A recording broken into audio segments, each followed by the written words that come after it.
Hello and welcome to the AUA Focus Series, a podcast channel by the AUA Media Lab. My name is Bruce Boghosian and I'm the president of the American University of Armenia. And today I have the distinct pleasure of speaking with an individual whose commitment to Armenia's future is truly exceptional. Edele Hovnanian has spent decades investing in Armenia, and these investments have been made not just as a matter of charity, but rather carefully and strategically. As president and CEO of the Hovnanian Family Foundation, she has directed resources toward education, technology, healthcare, and diaspora engagement in ways that have quietly shaped the country that we see today. Many of you know her as the founder of Birthright Armenia, which has brought thousands of young diasporans face to face with their homeland. Fewer know the full breadth her family's foundation has built and continues to build across Armenia. Edele's connection to AUA runs deep. She joined AUA's 100 Pillars group years ago, an exclusive group of 100 benefactors who pledged to support the university in the most fundamental way, through unrestricted giving, allowing the institution to address its most pressing needs and priorities. She then went on to establish the Edele Hovnanian Foundation Endowed Scholarship Fund at AUA in support of female students studying at the Zaven and Sonia Akyan College of Science and Engineering.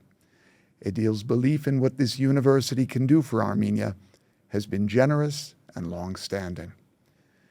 This year, AUA turns 35 years old.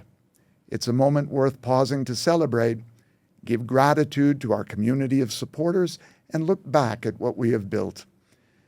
But also to think about what Armenia needs now and what it will take to make it happen. There's no one I would rather explore these questions with than Edele. Edele, thank you for being here. Thank you.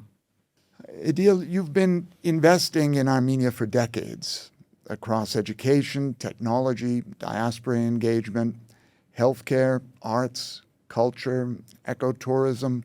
When you look back, what was the moment you realized this wasn't just philanthropy, it was something more personal?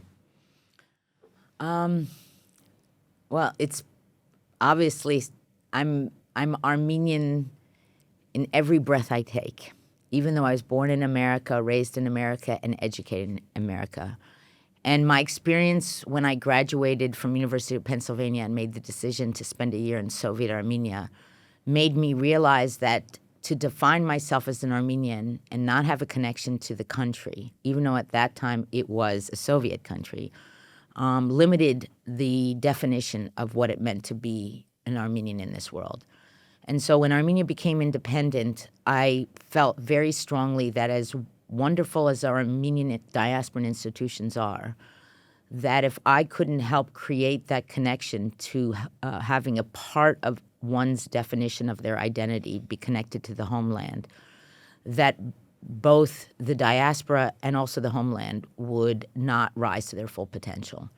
And so because that experience of living in Soviet Armenia impacted my life so greatly, that my ability through initially Birthright allowed me to recognize that you need to absorb this country into your marrow, and that it is not something that can be done in a week through the windows of a hotel room. And no disparaging to any Armenian who does that, but we do need a core group of people who recognize that Armenia is not a place for charity, it's a place for development. And I've always, from the very beginning, notwithstanding the great institutions that do provide charity and do provide all the current needs to feed and house the Armenians, that my purpose would be to recognize that I have the luxury of investing in the future because I don't have donors, that I can see the things that other donor-based organizations can't do. And I always wanted Armenia to be presented in a positive light, not just where it falls short, but what it can become as a nation. And I feel that, who in their lifetime sees the birth of a nation, right? And its potential in our lifetimes to make it be all that it can be is a challenge to me. I get challenged myself every day in our family business, and there's no reason why I should become lazy when it comes to being an Armenian philanthropist. I was just saying to my birthright staff today that I wish I was the kind of Armenian that could write a bunch of large checks and then go out on my boat and enjoy my life of luxury, but that's just it's not part of my personality. I worked hard to create the wealth that I created that when my father let me take over the company. And I feel that I have the potential to inspire local Armenians and local institutions to be the best version of themselves. So that's why it's a passion, and it will be with me until the last breath that I take. That's a wonderful answer. It's spot on. Thank you.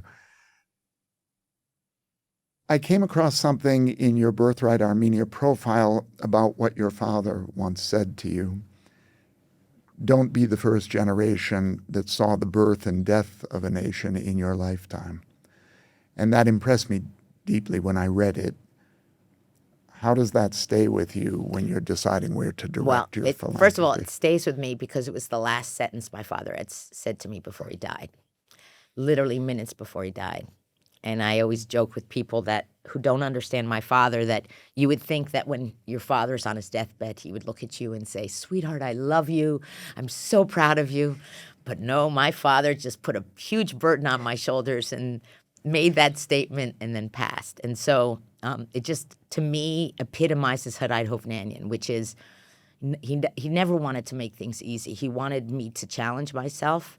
And I think that, even though he died at the time where we were losing the war, he was not aware, fortunately, because he fought so strongly and supported so strongly the first war in Artsakh.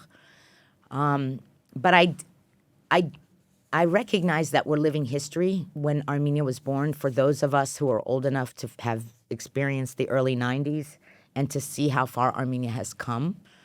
As a diasporan, obviously, I'm frustrated that it hasn't come farther because I want to see it all happen in my lifetime, and I know probably it won't. But I do know that there is a sense of responsibility, and you just do your part and you don't make excuses. There's always a reason not to engage. There's always a reason not to give. But if not now, when? If we wait for things to be perfect in this country, you won't be a part of its history. And I know that I am a little blip, but I am fine with that. I live very comfortably in the shadows. I don't necessarily want to be at the forefront of everything.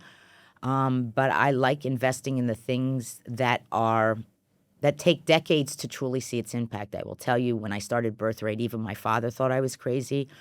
It seemed like I was investing in kids that were going to come to Armenia anyway, so what am I spending all this money on? And initially, when I started Birthright, I used my money and not his. But I think after the first decade, people started recognizing that the investment we had made in bringing these diasporans here for long-term stays and immersing themselves by living with local families, working with locals at local job sites, truly made a difference. And so for me, it's just knowing that I can't give up. Like, I have no choice. There is no off button for me. It is my destiny to do the most that I can until I take my last breath. And, what inspires me is, the next generation in my family is as committed to Armenia as I am. And so I feel very inspired that whatever I invest my time in will carry forward into the third generation. So I'm very proud of that, and I'm very inspired that I can't give up because I am in the middle of a race and I have to pass the baton to the next generation.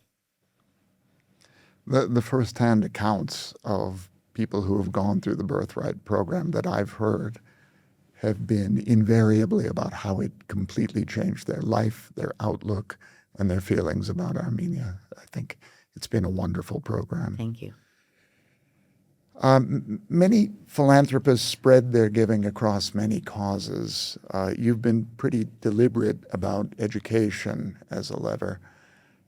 Why education specifically, and why does it matter more than, for example, direct economic investment? I don't know if I would be so limiting as to say that education is a priority, but it is a pillar of any well-run country that it has an educated youth. That is their future, right? So in addition to focusing on healthcare, which is another pillar in my mind, and culture, because Armenian culture is so much a part of our identity, education absolutely is a pillar that our foundation is committed to. And because what you're doing at AUA is to invest in the future leaders of Armenia, be it in the public sector or the private sector.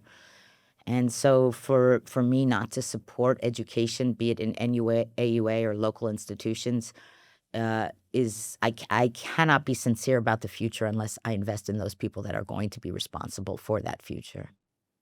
There's a real debate in Armenia's development circles about whether the diaspora should fund institutions or individuals, buildings or scholarships or endowments, for example, chaired professorships at universities.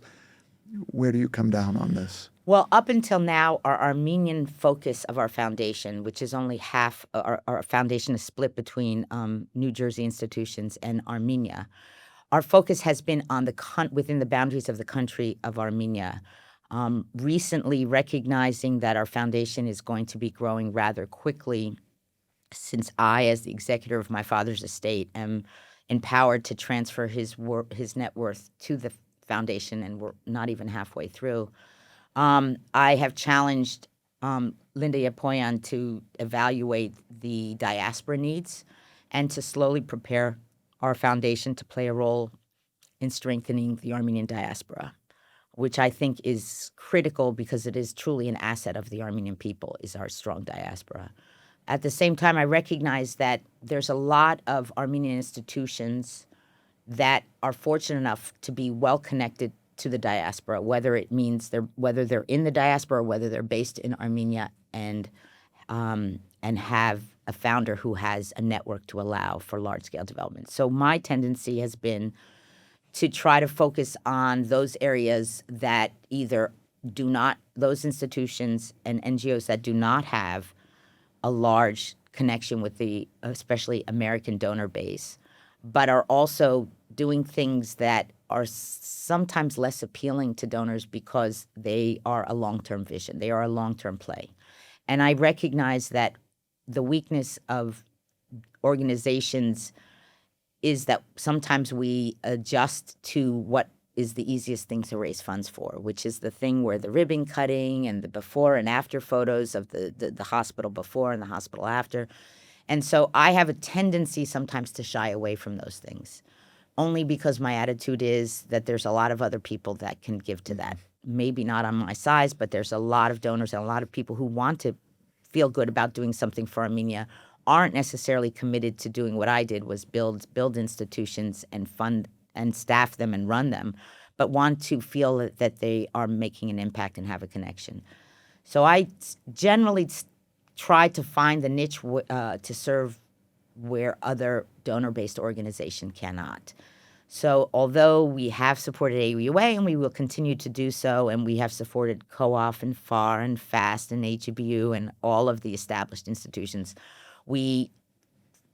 I feel very strongly that that can never be our sole focus, that we have an obligation to also support those things that the well-established large donor-based organizations cannot, including local NGOs and local initiatives. Mm-hmm. So it's a combination. Luckily, I'm fortunate enough to have the funding to be able to do both. Understood. AUA graduates are now working at companies in Armenia such as Pixart, Service Titan, NVIDIA, SATA, VMware, and they're also in government, in research, and they're founding businesses here as well. When you see that, what does it tell you about the return on this kind of investment? Well, AUA is like birthright in some ways. It takes decades to truly see the impact, okay? And you now, after all these decades, are now recognizing that you probably can't go into a major corporation or a major institution without finding AUA grants. And, as often people say, the youth is your future. And to the extent that AUA is educating and preparing the youth of Armenia for not only the future as it exists tomorrow, but decades from now, that's the challenge, to always challenge yourself to invest in what they will need decades from now and just not what they need to get a job today. And sometimes that's a challenge because there is a temptation to want to have them see the return on the investment the next day, and to be able to give them the skills that says it's not just to feed today, but to also create a career, a company, a profession that will, pay off for the decades to come. And so AUA has that challenge to do that, and not just ensure that you can graduate and get a job today, but find a skill set that will give you passion to build something for the future of the country. Yes, you're right. Sometimes it is hard to get that message across to newly graduating students. But it's interesting. The students who understand that really go on to do well. Right. And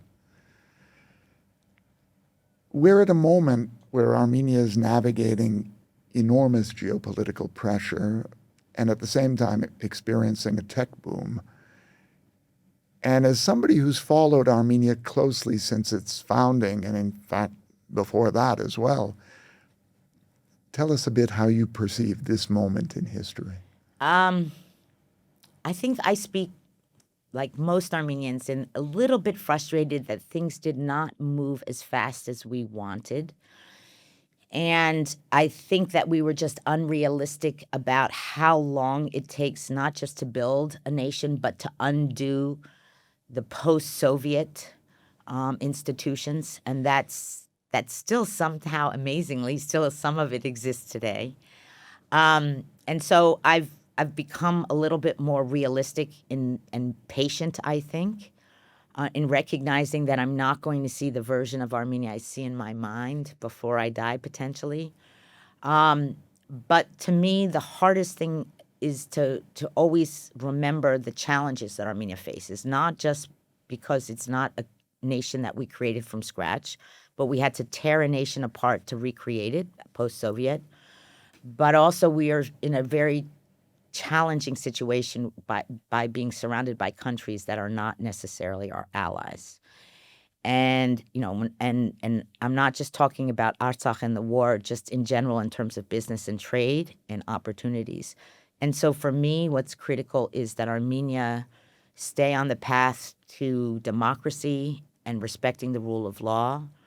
And so, I just pray every day. Every time I hear something, a new law that was passed in Georgia or Russia, I just pray that the country of Armenia doesn't go down that path and take up those laws where, our social media is open, our internet is open, our people may not love riding the streets, but they do have the right to speak out. And I get concerned anytime I see any thread where Armenia may be easier to govern by having some restrictions, but Armenia thus far has been a fairly free nation surrounded by countries that are doing everything in their possible to repress freedom of speech. So I think in relative terms, our country is doing well in that way. I think that no nation can ever grow and dream if you cannot allow the people to express their thoughts and be curious about the world outside of your country.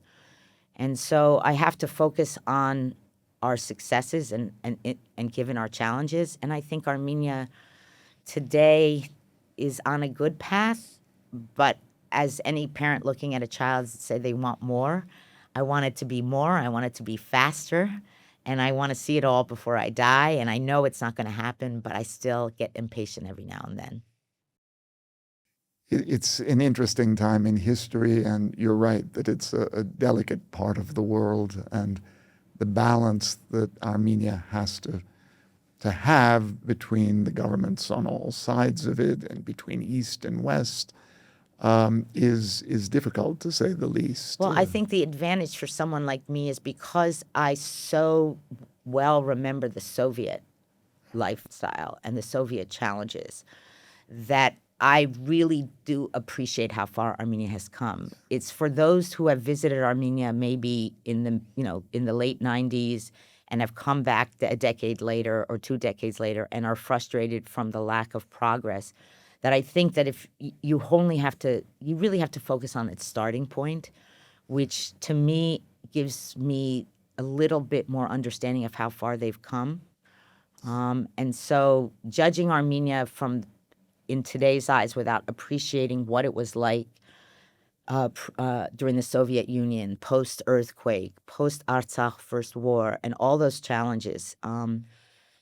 Linda and I can tell you stories of what our days were like in the early 90s, where there was no electricity and nothing was working, and trees were being burned for fuel.